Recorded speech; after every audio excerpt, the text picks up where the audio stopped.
For perspective on King Abdullah's death and the future of Saudi Arabia, I spoke earlier with David Ottaway. He is a senior scholar at the Wilson Center's Middle East program, and I asked him what lies ahead and what we can expect from the new King Salman. The assumption is that he will probably be quite conservative in his policies. That said, the entire government is very conservative. And it's not clear to me what he might do to break with past policies, except possibly for putting on hold the election of women to the municipal councils, which is to take place sometime this year for the first time in the history of Saudi Arabia.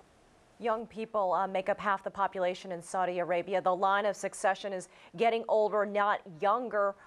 How does the monarchy address the issues of this younger generation, such as unemployment and some of the social reforms? You know, they've gotten rid of a lot of foreigners, or tried to get rid of a lot of foreign labor, and putting a lot of pressure on Saudi companies to make available jobs for Saudis. And they have increased the employment of Saudis by, I think, something like 800,000 jobs over the last 2 or 3 years. So they know they have a problem. They're working on it. But I'm most concerned about the absorption of the more than 100,000 Saudis studying abroad and starting to come back to the kingdom with university degrees and postgraduate degrees. It's not clear to me how they're going to absorb this influx of foreign educated young people. You mentioned the line of succession, and particularly in regards to the third generation, the grandchildren, if you will. The new king has made a couple of appointments regarding them with the ministerial level with the interior minister and the defense minister. What does that say about the future of Saudi Arabia? So Abdullah started with this policy of trying to encourage and to put younger people into the senior positions. And I think this will continue under Salman.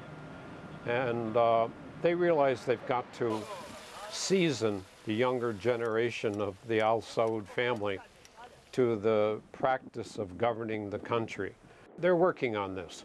What are some of your closing thoughts as we look to the future? You know, a lot has happened in the last 24 hours just with the death of the king and all these new appointments. The country appears to be moving on quickly.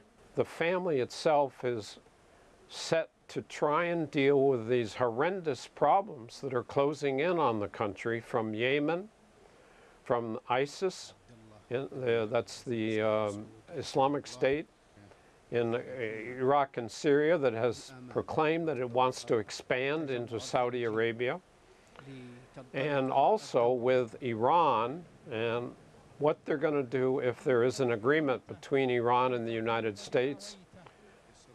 They're very much afraid that this could lead to a rapprochement between Iran and the United States on other issues than the nuclear one, at the expense of Saudi Arabia.